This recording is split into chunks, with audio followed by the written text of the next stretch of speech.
We are really up to Perek Chet. We sort of unfortunately stopped in the middle of a story because of uh, such rude interruptions as Pesach got in the way. So we are, if you, we sort of stopped at a natural point, but not completely. If you remember, we had gone through the story of Perek Zayin, which was the attack on the city of Ai, initially suggested by the Meraglim that Yehoshua had sent, that it should be a light, small force because it wasn't a major city. They end up sending a small group and they get defeated. Then they turn to God, and God says that there's a reason they were defeated, and that has to do with the violation of the Cherem, the ban of Yericho, and that was done by Achan. And we understood that there was more than just Achan involved. There was an atmosphere, there was an arrogance, there was a sense of confidence that was overconfident, evidenced by the response of the Meraglim and by the fact that the people sort of enabled Achan to do what he did. Even Yehoshua, we said, did not escape unscathed from the critique of the story of Achan because he himself had agreed to only send a handful of spies, and he didn't himself a handful of warriors. He himself didn't go with them into battle, and all of this was reflected in the fact that when they returned to Ai, they didn't just repeat the same battle plan with the expectation that since they've done tshuva on the chait, now they can be victorious. In fact, the Battle of Ai unfolds probably as it had originally should. And so we kind of see in the story of the Battle of Ai much of the reflection of what went wrong the first go around. So I call this chapter or this unit in the source page, I called it the Battle of Ai 2.0, which is where we're up to, which is Yehoshua Perek Chet. So our goal for today, I want to sort of, hopefully we'll succeed. I want to try to run through this part of the story fairly quickly because most of it we've done, but there's some details here that we need to understand. And then if we have time at the end of the class today, we will start the end of the chapter, which is a whole new story, and that will take us for a couple of weeks through the story of Mount Gerizim and Mount Eval. So we're in the beginning of Perek Chet. Vayomer Hashem el Yehoshua. Now that Achan has been punished and his family and the restoration of the ban has been restored, Vayomer Hashem el Yehoshua, al tira ve'al tichat. Don't be afraid, don't be dismayed. It almost sounds like the very beginning of the Sefer suddenly, right? Back in Perek Aleph, when God said to him, al tira ve'al tichat, don't be afraid, don't be dismayed. I've given the people of Canaan into your hands. So we have now al tira ve'al tichat, kach imcha et kol hamilchama, kol am hamilchama. Take the entire army. Which this is what should have happened initially. Take the entire battle of the war of Akum Aleha Ai, and go and conquer Ai.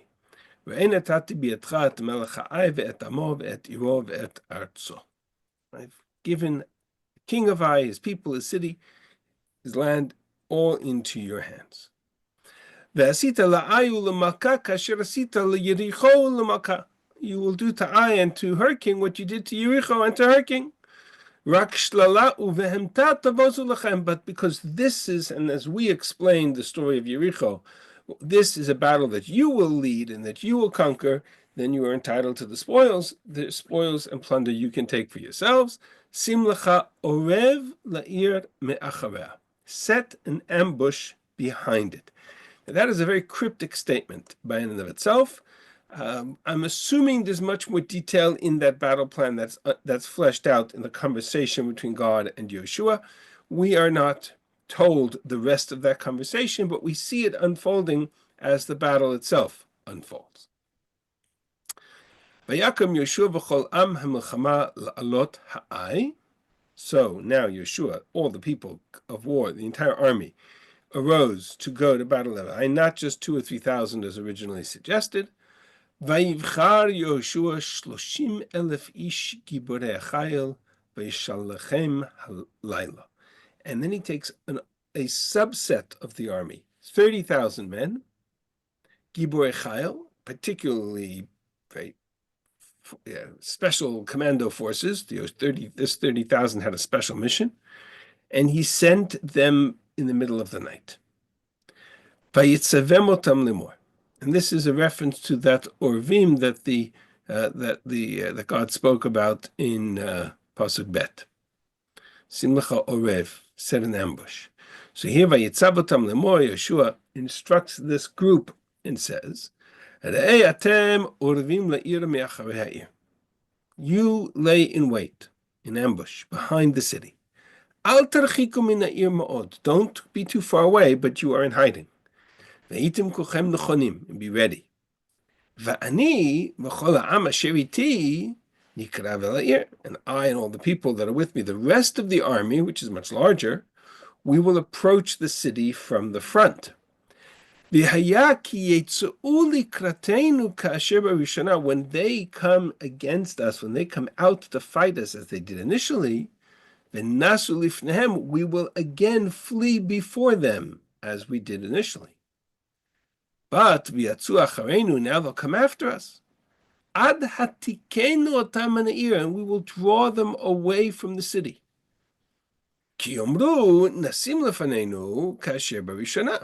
They will say they're running like they did initially. So they flee before us. And as we run and they run after us, then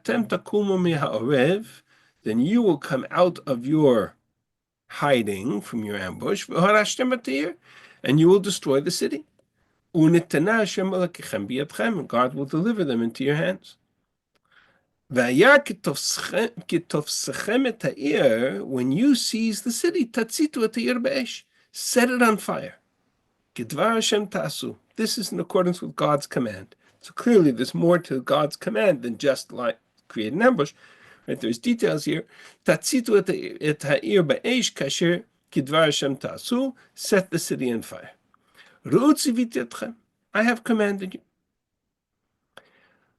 What's the purpose of all of this? We'll see. We'll see how it unfolds. Vayishlachem Yehoshua. So they went forth and they went into this ambush mode. Vayeshvu ben Bet-El uven ha'ai miyam la'ai.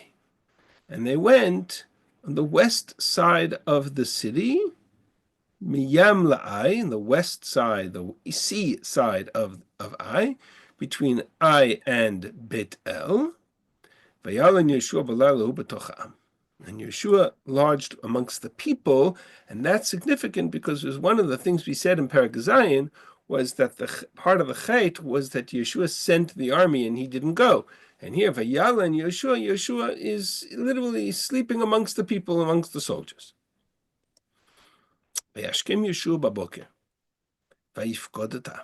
So he rose up in the morning and he took a census of his people, meaning he set the people into military formation. And he and the elders came to the city of Ai.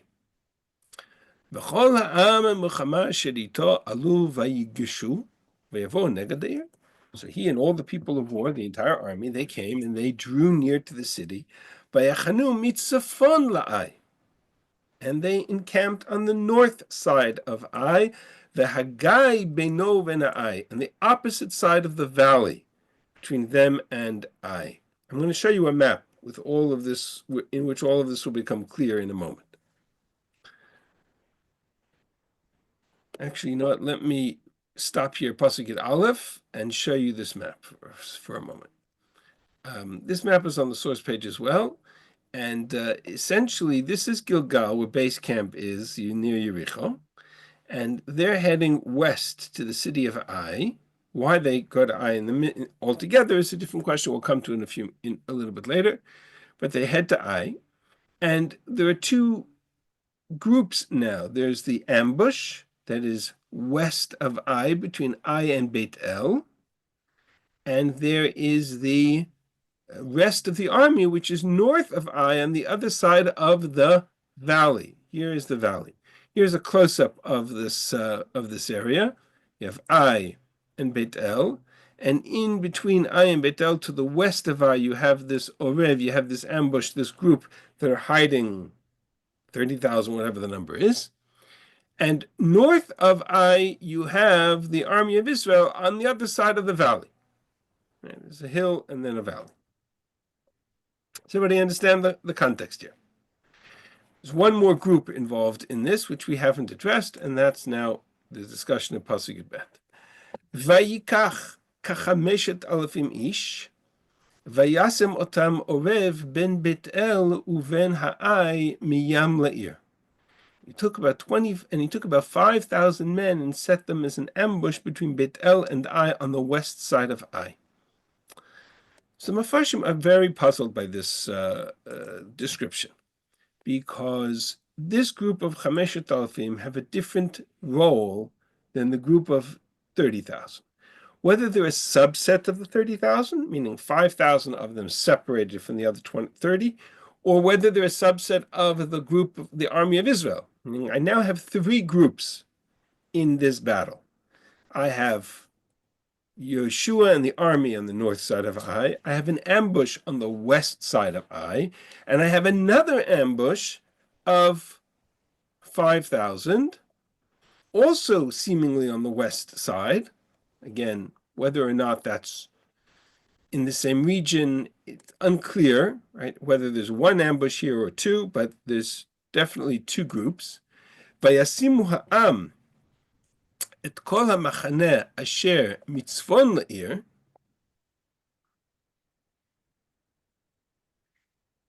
So the people stationed themselves on the north side of the ear, va'at akevo miyam la'ir, and it's the rear, lying in wait on the west side of the city. Yehoshua is in the valley in that night. What's the purpose of this second ambush of 5,000? So that we'll see. So now as the dawn rises and the king of Ai sees, and what does he see? He looks at the gates of the city and he sees in front of him on the other side of the valley, he sees the entire army of Yehoshua and the army of Israel.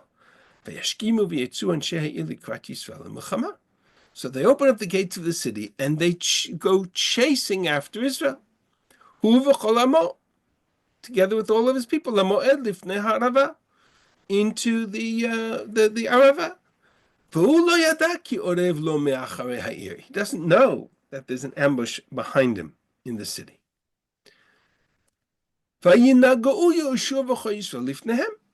And Yehoshua and Israel made as if they were defeated before them, beaten before them, as was the case in the first two battles with Ai, the first battle with Ai. And so they began to flee, and they began to flee derech hamidbar, which I'm assuming is they come out and they head into the midbar, either north or west or east. Then the people of Ai come and they go chasing after them. They cry out and they say, okay, well, let's go defeat Israel once and for all. They go chasing after Yehoshua. And Yehoshua draws them away from the city. So much so, so that there's nobody left in Beit Ai or Beit El. And here, for the first time, we see that Ai is not just one city. Ai is a group of cities, because suddenly Ai is joined with Beit El. And if you look at the map, Ai, Beit Aven, Beit El, Beirut, Givon, we'll get to the next chapter, is down here. In other words, this attack on the city of Ai wasn't just on the city of Ai, but it actually drew the allies of Ai into the battle. So as the people of Ai and the army of Ai chase Yeshua's army north, so too Beit El, so too these armies, these cities begin to empty out into the valley. They left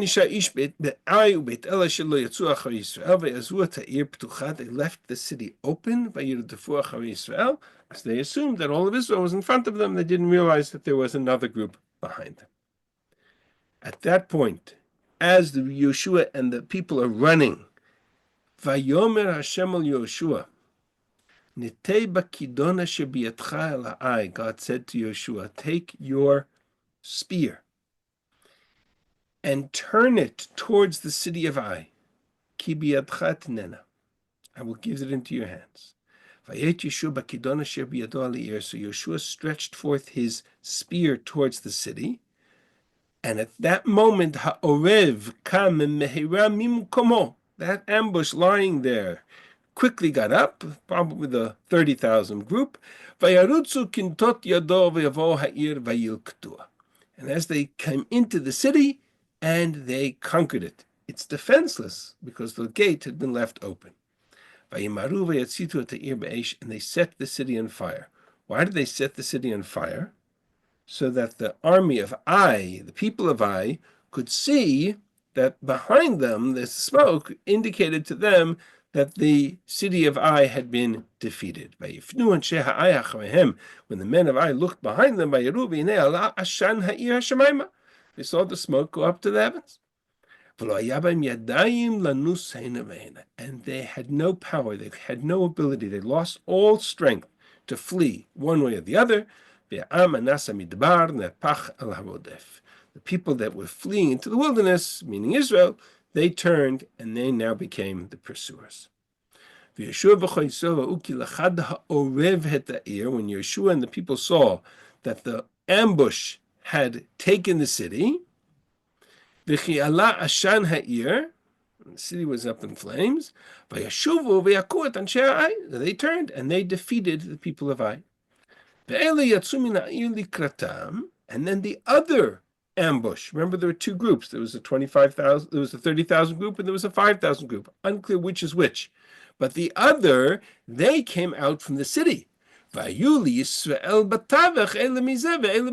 Israel, in a pincer move, now had the people of Ai caught between two armies, the army of Israel in the north and the army of Israel that had come out from the ambush. Let's call it ambush number 2.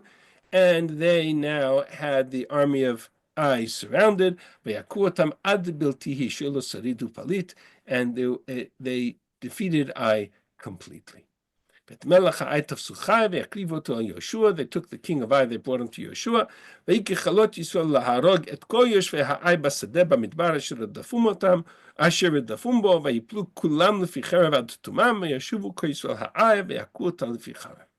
Defeated the army, and then they came back and they defeated what was left of the city. They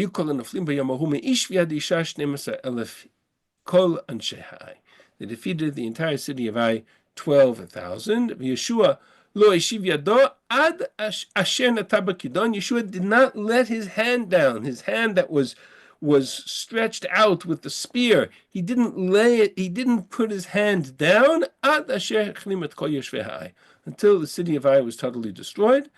But the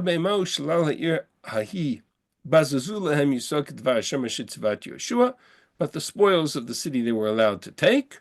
Yehoshua et Ai ve'asima aleh tel olam shmama ad hayom hazeh. The city of Ai was burnt. It was made again into a, similar to Yericho, into a tel olam, to a heap. It was destroyed. Et melech Ai talal ad al ha'etz ad et ha'arev. The king of Ai was killed and hung on a tree. But as was the command of the Torah, Kavo Hashemesh tzivay Yehoshua v'yaridu et nivlato min ha'etz v'yashlichoto al petach shar ha'ir v'yakimu lav gal avanim gadol ad hayom hazeh. Not allowed to leave him hanging on the tree beyond one day. That would, as a bizayon to the mace, and so even the king of Ai was given the proper burial and a stone monument placed upon him as he was buried. And that's the end of the battle, the conquest of Ai. Pasuk Lamed is a whole new chapter, a whole new story. So I want to come back and kind of just summarize a couple of critical points in this story. So there's two ambushes, as we said, one which will destroy the city as Yehoshua draws the army away from the city, and the other that will break off and pursue the army of Ai from behind, from the city itself, from Ai northward, so essentially catching the army of Ai in a pincer move between Yehoshua and the second ambush. While the first ambush will set the city ablaze and conquer the city itself, and in so doing, essentially defeat the army, not just of Ai, but of Beit El, and probably Beit Aven, and some of the other cities in the region as well. So there's a couple of very important observations here. This really, more or less, is the battle plan that should have taken place from the outset. It involved the entire army of Israel. It involved Yehoshua. It involved a very clever and very important strategic and tactical move on Yeshua's part to draw the army of the Canaanites out of the city.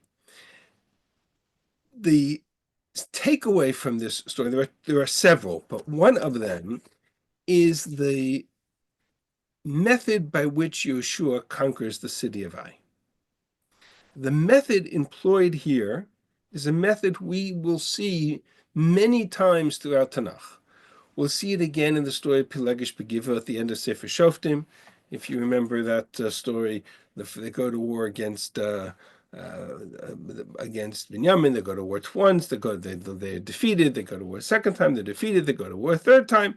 And this third time, they employ exactly the same tactic. They pretend they're defeated. They run away. The army comes out to them, and then they attack.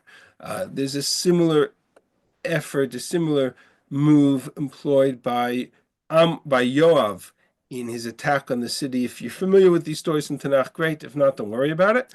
But there's a similar tactic employed by Yoav after the siege of Ammon, which lasts for 2 years. In the beginning, in Sefer Shmuel Bet, there's a massive campaign of siege of the city of Ammon for 2 years.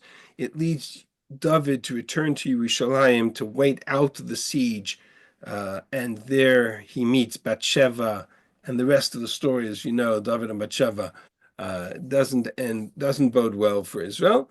When David decides that he needs to finally defeat Ammon and end this siege, which is the cause of all the trouble in the first place, he tells Yoav to employ exactly the same tactic: approach the wall, pretend you're defeated, run away from it, etc.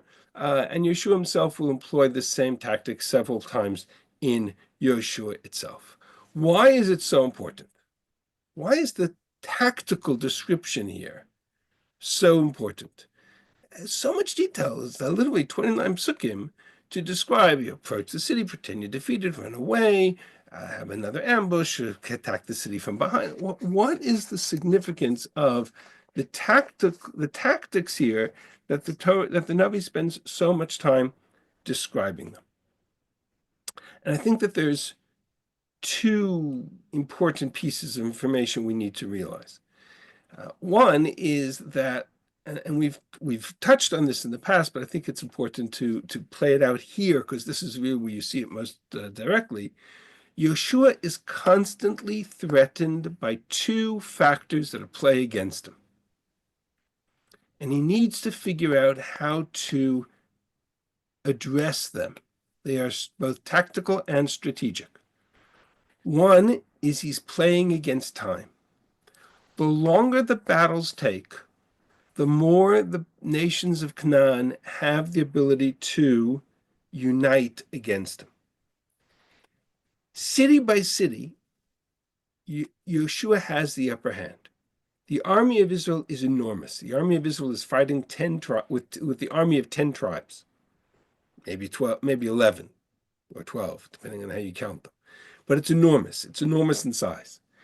Each individual city, the city of Ai, is 12,000 people. The city of Beit El, maybe, is another 10 or 12 or 13. We don't know exactly. It doesn't tell us. One of Yeshua's greatest fears is that the cities of Canaan would unite together. And then he faces a much larger army. City by city, Yehoshua has the upper hand. United, he's at a disadvantage. And so he's racing the clock. He's fighting the clock. And we'll see in the aftermath of the story of Ai, everything gets delayed. Yeshua's address in Harguzim, and Har Evil gets delayed. Yeshua's battle with the breach with the Givonim delays him further. There's a constant delay happening, and that gives the ability, and I'll show it to you, right? Perek Tet will get to the story of the Givonim, but that gives the ability to, for example, in chapter 10, the kings of Yerushalayim and the kings of Hebron and Yarmut and Lachish and Devir to come and Eglon to come together and say, we need to conquer together. We need to band together and create one army. And that'll happen in chapter 10. That'll happen in chapter 11. That's exactly what Yeshua is afraid of. And so he needs to find the methods by which to conquer these cities quickly. You see it beginning here, because the delay and the defeat at Ai enables Ai to call on allies. And suddenly he's facing not just Ai, but the city of Beit El as well. Right? And had it not ended positively for Yehoshua, this could have been very, very dangerous. So this is one of those moments where you see one of the tactical and strategic issues that Yehoshua is facing. The other, that's probably more strategic. The other, which is tactical, is the walls of each city. Each city that he faces in his conquest of Canaan is a walled city. And Yehoshua is an army of foot soldiers. How does an army of foot soldiers conquer a city? Army against army, if you draw the army out into the open, Yeshua has the advantage. There's a very large-sized army at Yeshua's command. But even a large-sized army can be defeated at the base of a strong wall. And Yeshua doesn't have battering rams, and he doesn't have horses and chariots, and he doesn't have the tactical tools to be able to conquer a city hiding behind its Mivtzarim, hiding behind its walls. And so what Yehoshua has to devise time after time, we'll start it here with Ai, we'll see it again in Givon, we'll see it again in the north, is ways in which to draw the armies of the cities out into the open. That's the only way he can turn and defeat them. Only Yericho, which again was a walled city, but only in Yericho is he going to conquer the city by taking down the walls, and that's because God took down the wall. Every other city, he needs to draw the army out from within. And that's the challenge Yeshua faces in the conquest of Canaan. And so time and time again, he will face these two challenges. What's the normal method by which you attack a city that's a walled city if you want to be able to conquer it? The only way to attack a walled city without the equipment to destroy the wall is through a siege. But a siege war is exactly the kind of war the Torah forbade when it came to the conquest of Canaan. That was when we talked about that at the very beginning of the year, right? The Torah sets up two models for how to conquer the cities of Canaan. One is a prolonged siege war, and where you take captives and starve out the population, and the other is a frontal attack. And the Torah forbade the siege wars in the land of Canaan because it did not want this prolonged, stretched out campaign. It wanted the campaign to be quick, decisive, and not to draw the Israelite army into a prolonged siege. The one or two times we see those happening in Tanakh, they don't end well. That's the story of Ammon in Yoav and the army of and the siege of Ammon would end with the story of Bathsheba and a few other places as well. That's not the Israelite tactic. The Israelite tactic is to find the ways to draw the army out into the open field.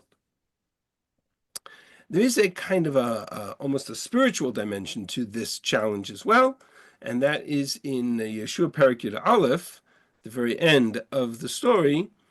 We find the following verse: Ki me'et Hashem hayta lechazek et libam likrat milchama et Yisrael leman hachrimam levalti hayot lehem tchina leman hashmidam akasher tziva Hashem et Moshe.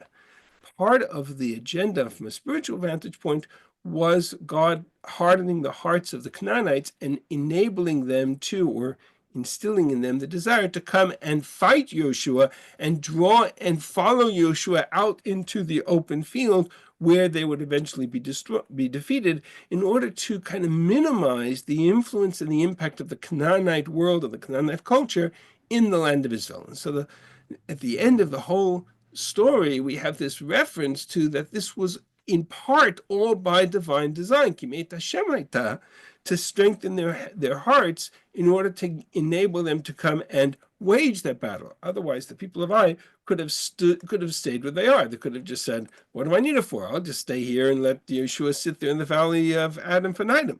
No, they come out and they fight them, and that's part of the overall sense of this is by divine decree.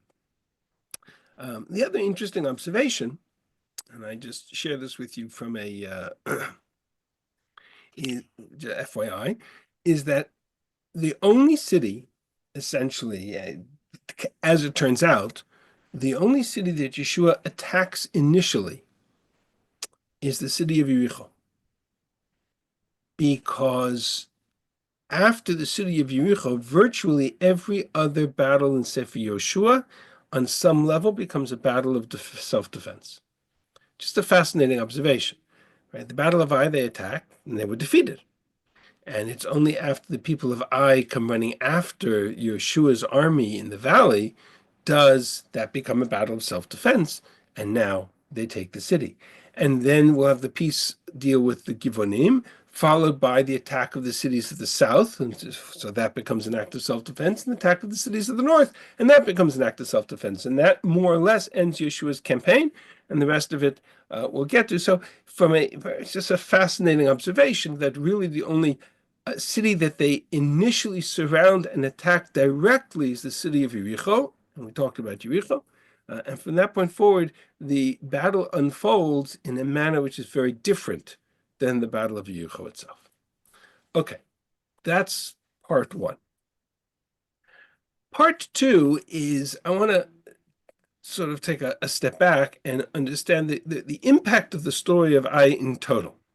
The impact of the story of Ai, unfortunately for Yehoshua, he can't really escape the fact that to some degree, what he was most afraid of in these two tactical concerns, namely time and the walls, actually played out in the way he was afraid, the way he was concerned. That's what God says to him, Al tirava el techad. Meaning what happened at the defeat of Ai, which was Perek Zion, is exactly what happened when Israel left Mitzrayim and passed through the Yam Suf and emerged on the other side of Kriyat Yam Suf, and then were attacked by Amalek. And what was the ultimate consequence of the Battle of Amalek? Amalek was defeated. Israel emerged victorious from that battle. But to some degree, Israel won the battle and lost the war, because what Amalek managed to do, and this we talked about, we're going to see it again here. If you look at Shemot Perek Yud Zayin, what Amalek managed to do was to erode the sense of invincibility that Moshe and Bnei Israel had achieved after Kriyat Yam Suf. If you remember the language of Kriyat Yam Suf after the splitting of the sea by Moshe, by Yetziat Mitzrayim, Namogu Kodesh v'Knan, Tipal aleim amata v'fachad. The hearts of the Canaanites have melted. Fear and dread and trembling has grabbed hold of the nations of Canaan. There was no. They could have marched into the land of Canaan, and the people of Canaan would have run until v'yavo Amalek v'yilachem im Yisrael b'yefidim. Until Amalek came and they waged war. Now, what was so devastating about the attack of Amalek wasn't that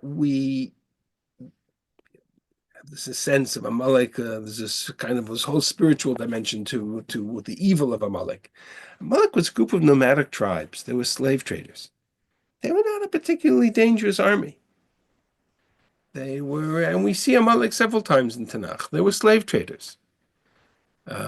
They had no army. They had no king. They had no unified forces. A direct frontal attack of Amalek against Israel would have been irrelevant. But what Amalek did, because they're slave traders, was they waited until the entire leadership of Israel was not amongst the people. In the aftermath of the previous story in Perek Zayin, Moshe and the Zkanim and all the people are on Tzur b'Chorev. They're on the mountain in Chorev, hitting the rock and bringing forth water to drink. But if the leadership, if Moshe and Yehoshua are on the mountain, on Har Chorev, the people are in the valley, which means that the leadership of Israel isn't there. That's the meaning of the phrase that they stole the stragglers and the weak behind you, because the leadership was not there. When Amalek came to attack, what does Moshe say to Yehoshua? Vayomer Moshe Yehoshua, b'char lanu anashim, go choose men, go put together an army. V'tzei hilachem ba'Amalek, go and fight against Amalek. Machar anochi nitzav rosh hagivah u'mateh Elokim biyadi, and I tomorrow will stand on top of the hill with the staff in my hand. What do you mean tomorrow? And what's going to happen today? Why tomorrow? Why not today? Amalek just attacked. Why not today? Because Moshe, Yehoshua, and the elders of Israel are on the top of the mountain, and the Amalek is attacked below. It's a 3-day journey. So Moshe and Yehoshua can't even get back to the people. The attack of Amalek is immediate. And for 24 hours, they wreak havoc. 24 hours it takes Yehoshua and Moshe and the people to gather together. So Moshe, Yehoshua goes and he gets an army. And Moshe is standing in there on the top of the mountain. And Moshe's staff in his hand, and as he lifted up his hands, his hands, they were victorious. If he put his staff, he put down his hands, they were not. Amalek was victorious. We know the story. He had to hold his hands ad bo hashemesh until his hands had to be stayed. They had to be steadied by the Aaron and Hor on either side. How did the war end? Yehoshua weakens Amalek. What does that mean? It means that Yehoshua doesn't defeat Amalek. It's a stalemate. Amalek runs away. But he never defeats Amalek here, because there's nothing to defeat. The moment they have the upper hand, Amalek runs away. And they'll be back again to fight another day. In other words, the battle of Amalek is two things. Number one, it doesn't end. It's not defeated. That's one of the reasons why God says to Moshe and to Yehoshua, this has to continue. There needs to be a follow-up, because this war is not over. Amalek is simply run. They only weakened them. Number one. And number two, what Amalek did, and this all the Mepharshim point out, but it's a very famous Rashi on the story of Amalek, what Asher Karcha Baderech, who came upon you along the way, Lashon Kor V'chom, says Rashi, like something that's cold, and he gives the famous mashal of the Ambati Watachat of a boiling hot bath that's so hot that no person can jump into it. En kol b'yayir cholal lered b'tocha. Some good for nothing came and he jumped into the bathtub. Even though he was scolded, but he made it cold for others, meaning he destroyed the sense of invincibility. He chipped away at the deterrence, to use a modern term, of Israel against the enemies around. And so from the Mogul Koyesh V'Knan, from Canaanites tittering and trembling and melting, their hearts melting after Kriyat Yamsuf, after the Battle of Amalek, it's open season. And so it'll take 40 years. But the story of the spies, which is 1 year later, they're coming up from the Negev, and what do they encounter? They encounter Amalek, and they encounter giants, they encounter Nephilim, and suddenly Israel is more afraid than the Canaanites. Because what Amalek had done was they had made Israel vulnerable. And it took 40 years, and it took Kriyat HaYarden. It took a reenactment of the entire experience of the Yarden and a reenactment of Mamre Sinai in the context of Kriyat of Yericho. It took all of that to recreate that sense of Rachav's famous words to the Meraglim when the Meraglim come and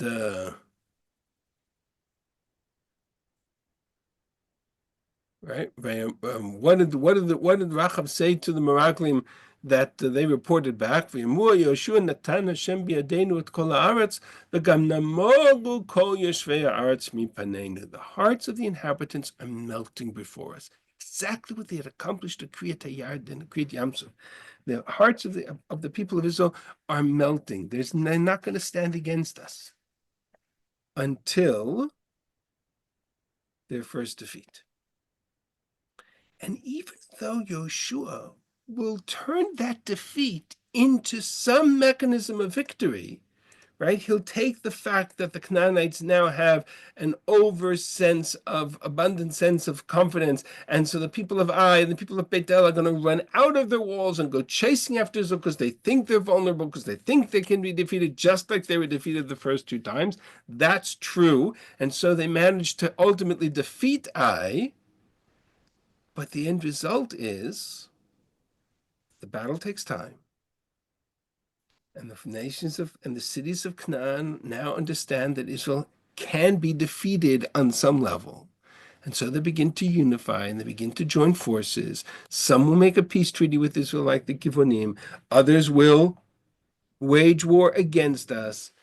And in the end, much of what we had accomplished in those first two moments of Yericho and the splitting of the Yarden is undone by the defeat at the hands of Ai, or the battle of Ai, much like the battle of Amalek.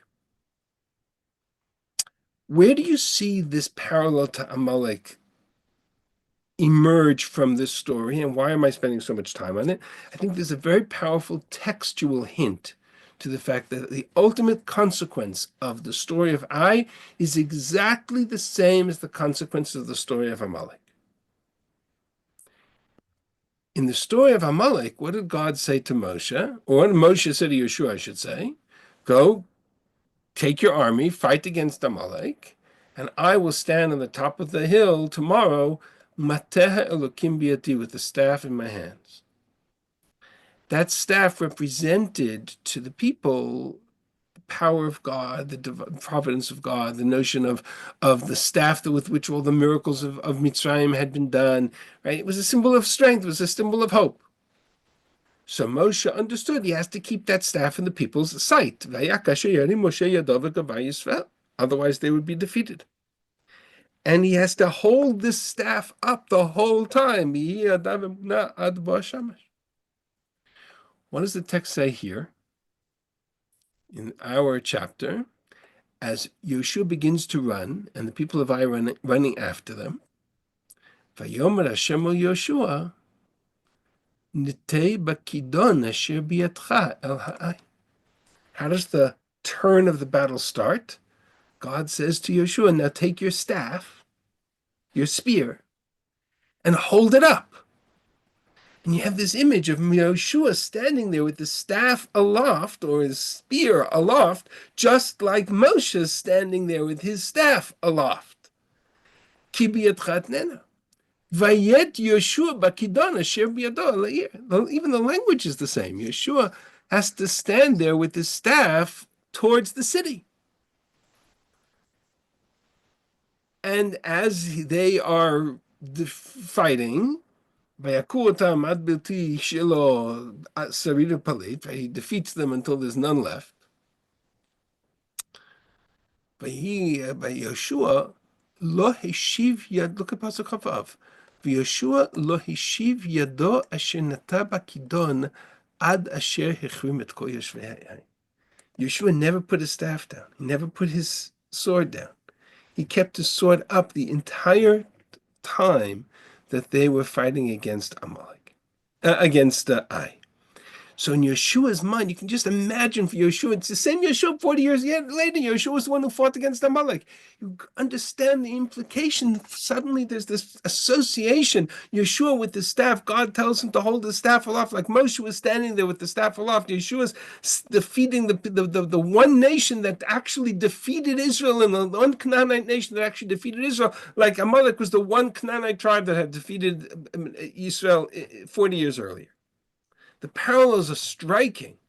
And unfortunately for Yehoshua and for Bnei Israel, the parallels are also devastating, because it meant that what Amalek had accomplished 40 years earlier, I managed to accomplish here, and ultimately the rest of the story, Yehoshua will be successful. He will defeat I, and he will defeat the cities of the south, and he will defeat the cities of the north, and he will eventually emerge as the controlling power in the land of Israel. But it's not quick, and it's not decisive, and the Canaanites become a source of a thorn in their sides for the generations to come, and much changes in the aftermath of the story of Ai. So the story of Ai really is the Amalek of the conquest of Canaan. Okay, I'm going to stop here for a moment. We have 10 more minutes, so I'm trying to kind of run through the next part of the story, but I want to just pause for any questions on what we've done to this moment. I'm going to stop sharing and open up for 2 minutes of questions or comments. No, we're all good? I can't help feeling that there's a parallel between what's happening today when the government is weakened in terms of the government, the situation kind of weakness, and the enemies are using it to attack. I am, as you probably know, I try very hard to navigate just to the edge and then avoid parallels to contemporary politics. Parallels to contemporary politics are easy to draw, but they're also easy to draw from both sides. So I tend to try to avoid the application. Sometimes it's in your face. Sometimes I'll do it anyway. But there is certainly much to be learned from both the spiritual and tactical stories, strategic stories of Sefer Yehoshua. No question. They used to say, I think it I don't know if also it's true, but they used to say about Ben Gurion, and Ben Gurion used to have a Sefer Yehoshua and a Tanakh by his side always, because he learned much from the tactics of Tanakh in the battle plans of the army in the early years of the state. That's one of those stories that I can't verify, but they do say that. I think also that's why you begin the chapter with Al Tira Al Techat, or also in the beginning of Yehoshua Chazak ve'amatz, that in fact that this was still the aftermath of the effect of Amalek. I think is a very striking point. And it's actually a reboot, because what was accomplished in chapter 1 now has to be reiterated again, because much had been lost in that moment. There's another piece of that puzzle, and that's Yehoshua's leadership. And I'm holding off on it a little bit. Well, you know what? That's not really, why don't I not hold off on it, since we're here already? I wanted to get to the end of to the next piece of the story, but you know what? This is probably more important. If we go back half a chapter to the story of Yehoshua Perek Zayin, which was again the defeat of the first battle of Ai, and now we have the second battle. But if we go back to the interim, Yehoshua has a really powerful response to the defeat of Ai. Vayikra Yehoshua simlotav, vayipol panav arza. He falls on his face. Lifnei Aaron Hashem ad ha'erev, uziknei Yisrael. He and the elders of Israel, and they put ashes on their heads. Vayomer Yehoshua. And here, Yehoshua's response. We didn't talk about Yehoshua's response here. Vayomer Yehoshua, aha Hashem Elokim. למה העברת אוויר את העם הזה את הירדן? לתת אותנו ביד האמורי לעבידנו? Why did you cross us over the Jordan to bring us into this into this land, to hand us over to the Amorites? ולו העלנו בני שבעבר הירדן. We would have been content to stay on the other side of the Yarden. מי השם? מה אמר אחרי שהפך ישראל עורף לפני אויביו? What am I going to say now that Israel's turned their backs on their enemies and run? וישמע כנעני, the Canaanites will hear. And the rest of the inhabitants of the land will hear, which is exactly what we're talking about, right? The Canaanites will hear that Israel was defeated. They'll turn against us and they'll destroy us. What will you do with your great name? Now, God's response to Yehoshua is, why do you fall on your face? Chata Yisrael, Israel sinned, go deal with the problem and resolve it. But I'm fascinated by Yehoshua's response. Because to my mind, Yehoshua's response sounds like the people's response for 38 years in the desert. Yehoshua's response sounds very much over the top. This is not a Moshe Rabbeinu type of response. Moshe Rabbeinu would have responded by standing at the Ol Moed, tearing his garment, and waiting for the Shekhinah to come and deal with it. Moshe's response would have been to, and Moshe, or Moshe, for example, after Chet Egel, or after Chet Meraglim, when he prays to God, and he says, what are you going to do to your great name? And he says, what will Egypt say? But can you imagine Moshe saying to God, why did you cross us over the Jordan? Why didn't you leave us in the desert? Why did you bring us into the land of Israel to bury us here? Were there not enough graves in the land, in the desert, that you brought us over into the land of Israel to bury us here? It's exactly the argument that Bnei Israel have been making for 40 years. And suddenly you hear it in Yehoshua. The response of Yehoshua is extraordinary. And in Yeshua's response, I think there's a hint at what made Yehoshua an extraordinary leader. And for that, we need to go back to the story of the spies. I want to point something very out at the story of the spies. I know this wasn't part of my agenda for today, but since we only had 10 minutes, I figured we'll do this instead of starting the next unit. But I want to take you back to the story of the spies for a second. You know, I'm always fascinated by the fact that there were 2 spies amongst the 12 who were not included in the Gezerah and the decree of this and the sin of the spies. They stood apart, right? They were Yehoshua and Caleb. How come of the 2, and they both survived, they both entered into the land of Israel, how come Yehoshua was chosen as the leader and not Caleb? They stood together. They stood against the spies together. They stood side by side in their faith to God, and they stood together all the time. How come Yehoshua was chosen as the leader and Caleb was not? And the answer is, I believe, that they're not together all the time. If you go back to the story of the spies, I want to show you something very interesting. Here's the parak as it unfolds in Bamidbar Parak Yud Gimel. The spies are listed. The spies go out. The spies come back. Vayalu b'Negev, Vayavod Chevron, Vayavod Nachal Eshkol. They go north and south. They come back. Vayashuvu mitur Aretz. They come back after 40 days. Now watch what happens. They come to Moshe and Aaron, and they give a report.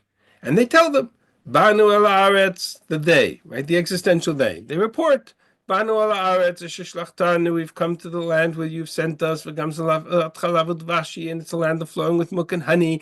But the people are strong, and the cities are fortified. Ha'am yoshev ba'aretz, az ha'am, the people are strong. Ha'arim b'tzuot, the cities are fortified. They got walled cities till Ad Shemayim. And there are giants there, in Chevron in particular. And Amalek Yoshe Be'eretz HaNegev. Can you imagine just the name, the word Amalek, and what it does to the courage of Bnei Israel? They went tittering. And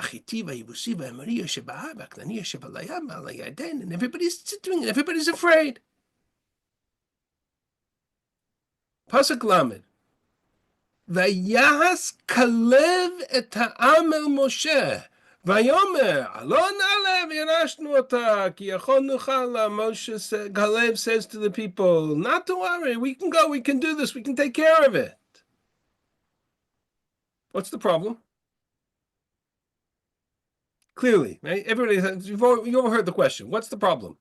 Yehoshua is not talking. Where is Yehoshua? It's Kalev against the spies. Where is Yehoshua? That's it. Where is Yehoshua? They're stronger than we are. We can't do it. So I have Kalev saying we can do it. I have the spies saying we can't do it. Where is Yehoshua? Shtum? Silent? I'm missing something.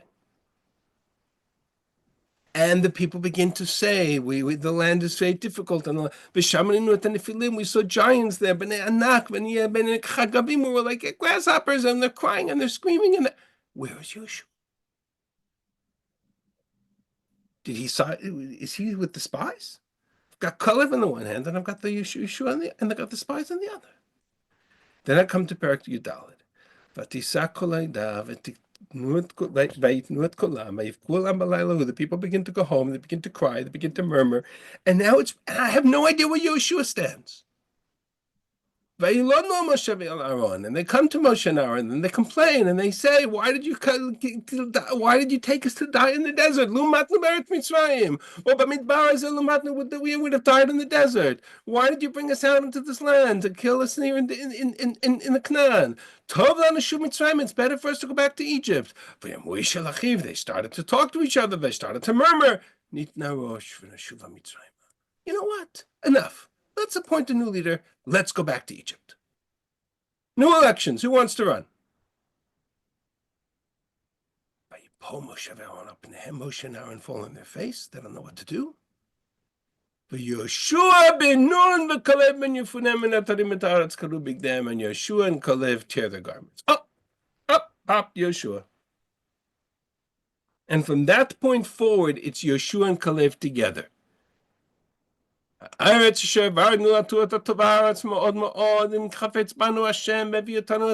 God desires it, He will bring us into the land. He will give us to this land. Don't rebel against God. Now it's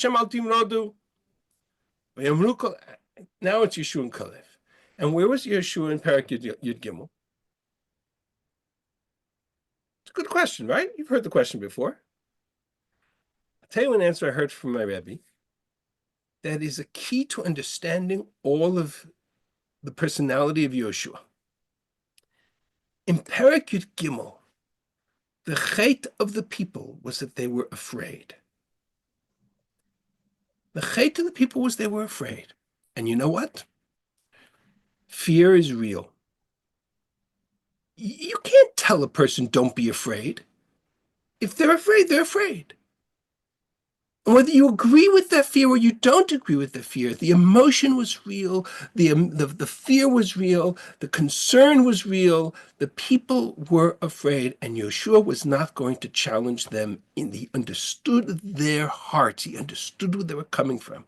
He may not have agreed with them, but he understood them. In Perek Yudalid, the people crossed the line. What was the line they crossed? The line they crossed was not the complaint about would that we would have died in the desert. Yehoshua himself says that in Yehoshua Perek Zion, would that we would have died in the desert, right? Yehoshua used that argument. Where they crossed the line was when they started to take ballots. Okay, let's go back to Egypt. They crossed the line when they said we're going to go back to Egypt. Going back to Egypt is heresy. Going back to Egypt is walking up to Paro and apologizing for the plagues of Egypt. Walking up to Paro and apologizing for everything God did to Egypt. You can't just walk back into Egypt. You walk back into Egypt as slaves. You undo all of Yetziat Mitzrayim. You undermine the very foundation of Anochi Hashem Elokecha Asher Tzidich Meretz Mitzrayim. You undo the Aseret HaDibrot. You walk back to Egypt, and you rebel against God, and you enthrone Paro. That was a line Yehoshua was not prepared to cross. And what Yehoshua is capable of doing, that Caleb himself wasn't capable of doing, was separating and understanding both the hearts and the fear of the people on the one hand, and understanding where the lines cross and where the line in the sand is. And if you cross that line, you're alone. I'm not standing with you. That's Yehoshua's strength. And to separate Perek Yud Gimel from Perek Yud Daled, which is one of the reasons why Perek Yud Daled starts with people start to cry and they start to complain, and that's the night of Tisha B'Av. This is the Chet HaMeraglim isn't the rejection of the fear of the land, the conquest of the land of Israel. The Chet of HaMeraglim was the fact that they chose to undermine the Aseret HaDibrot. It's even worse than Chet HaEgel, because they chose to go back to Egypt. It's one of the reasons why that was a Chet that was never forgiven. Yehoshua's ability to understand the people, because he's one of the people, he hears them, he understands where they're coming from, he senses their fear, and at the which is what chapter 13 is about, and yet he's able to stand. He's a part of them, and he's apart from them. That power of Yeshua's leadership is extraordinary, and that's exactly what you find in Yehoshua Perek Zayin, where Yehoshua realizes that people turned their backs on and ran in fear. He is very keenly aware of the emotions of the people, and he's able to reflect that back to God. It's not an accident that in all of Sefer Yehoshua, there's not a single moment of the people rebelling against Yeshua's leadership. Not one, even though Yeshua makes mistakes. And it says at the end of Sefer Yehoshua that the people were loyal to God all the days of Yehoshua. Something it doesn't say that even about Moshe. The strength of Yeshua's leadership is his ability to hear and feel and sense the fear of the people and to reflect it back, but also to know where the line is crossed, where that line in the sand is, and where he stands on it. And so the same Yehoshua who can say to God, who can echo back to God the complaints of the people, the same Yehoshua will say to the people at the very end of the Sefer, and I'll just jump ahead for 1 second, the very last chapter, where he says to the people, I give you a choice, follow God or don't follow God. But he says to them, he gives them a whole history lesson, which we'll read over the next couple of weeks. But he says, if you choose not to serve God, then you choose to serve the other idols and the other gods of the Canaan. That's fine. That's your choice. Right? Fine. Says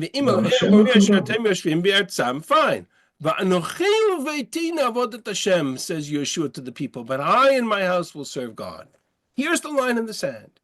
Here's what you can't cross. You want to abandon it all and go back to Canaan, to paganism? That's your choice. But I and my household will stay here with God. That's Yeshua's power. The ability to be part of the people and to stand apart from them and to be able to challenge them. That's the power of leadership. And that's Yeshua. So I will stop here and take an extra 5 minutes for that piece of it. But you get a sense of the anchors of Yeshua's leadership, both in the story of the spies and here in the contrast between the story of Ai and the final speech at the end of the book. You see these two moments where Yeshua is able to navigate between his understanding of the people and yet his ability to stand apart from them and challenge them, as it were. And with that, we will conclude this year. I'll be happy to stay on for a few minutes and take questions. Thank you very much. An amazing lesson 2 days after Pesach. Thank you very much. My pleasure. Thank you. That was excellent. Yehoshua. Thank you so much. It may be that one of the reasons that Yehoshua was also chosen was he was a Mashorish of Moshe. So he saw what Moshe did. He recognized the problems, where the mistakes were. He had a very close, intimate relationship. For sure. I think that recognition was very important. It very will be, for sure. Yeah. All right. Have a wonderful rest of the week, and we will see B'ezrat Hashem next week for our the next part of the chapter. Thanks so much. Take care. Thank you very much.